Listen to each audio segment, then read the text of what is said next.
छत्तीसगढ़ की ऐतिहासिक एवं जनजातीय पृष्ठ प्रस्ताव।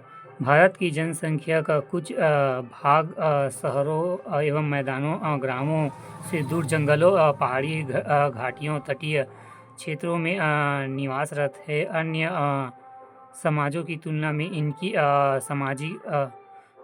सामाजिक, आर्थिक, शैक्षणिक एवं स्वास्थ्य संबंधित विकास पीछे है। सम्राट चंद्रगुप्त मौर्य की गुरु प्रसिद्ध राजनीति एवं महान अर्थशास्त्री विष्णुगुप्त चाणक्य ने इसका वर्णन अवांटिक गणतंत्र एवं अवांटिक जातियों के रूप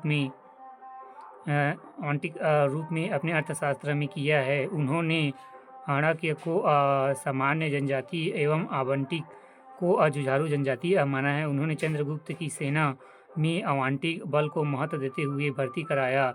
जनसामान्य उन्हें आदिवासी, वनवासी, आदिम जाति, जनजाति, वन्यजीव के रूप में जानते हैं। भारतीय संविधान में इन्हें अनुसूचित जनजाति का नाम देकर विकास की ओर अग्रसित करने तथा समाज की मुख्य धारा के समकक्ष लाने के उद्देश्य से कई और अग्रसित करने तथा समाज की मुख्य धारा के समकक्ष लाने के उद्देश्य से कई विशेष प्रावधान किए गए हैं। भारतीय मानक वैज्ञानिक सर्वेक्षण द्वारा देश में 665 जाति समूह हैं। इनकी उपजातियां चिन्हित की गई है। जनगणना 2011 के अनुसार भारत की कुल 1,21,69,573 थी। इसमें अनुसूचित जनजातियों की जनसंख्या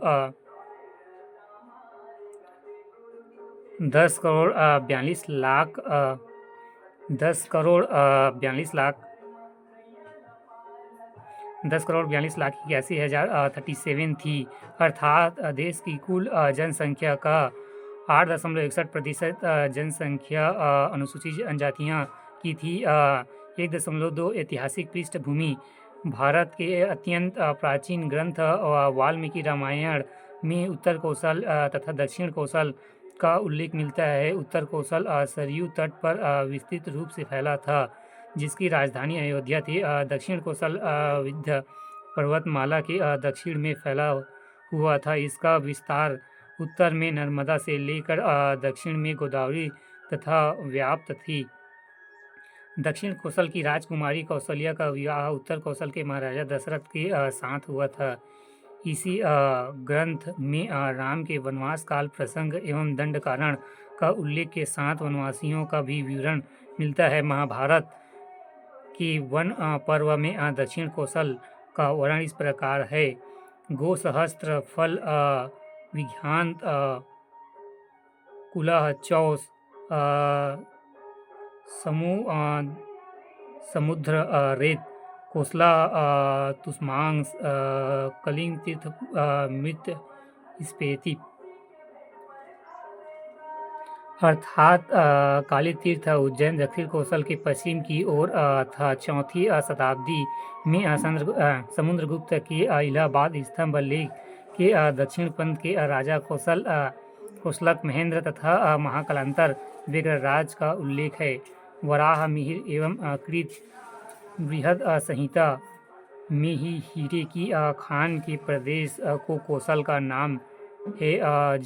राजा हर्षचरित रत्नावली में भी कौशल का उल्लेख है। पंडित गंगाधर मिश्र कृत कौशलानंद महाकाव्य 1664 ई के अनुसार पुराण पठित भूमि रिय दक्षिण कौशला युगांतरे भूपाल मेष दुशासनांतः 17वीं शताब्दी में इस धरा पर 36 अभेद दुर्ग होने के कारण इसका नाम छत्तीसगढ़ हो गया। रतनपुर के कवि गोपाल मिश्र ने अपने ग्रंथ खूब तमाशा 1868 ई में छत्तीसगढ़ शब्द का उपयोग किया है। इसके बाद रतनपुर के प्रसिद्ध विद्वान बाबू रेवा राव अपने विक्रम विलास में छत्तीसगढ़ का उल्लेख किया है। 3वें दक्षिण कौशल देह, जहाँ हरि ओतु केसरी बेसा तासु मध्य छत्तीसगढ़ पावन। छत्तीसगढ़ की प्रभाषिक तथा जनजातीय इतिहास भी अत्यंत प्राचीन एवं समृद्ध रहा है।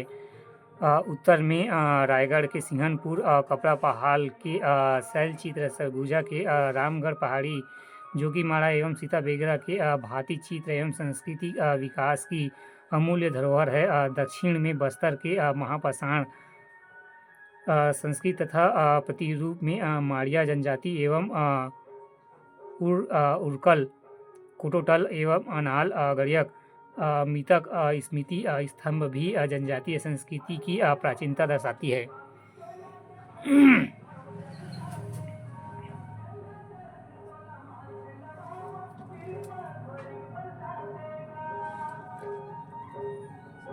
रतनपुर के कवि गोपाल मिश्र, खूब तमाशा 1868। रतनपुर के प्रसिद्ध विद्वान बाबू रेवा राव ने अपने ग्रंथ विक्रम विलास, इम्पोर्टेंट था।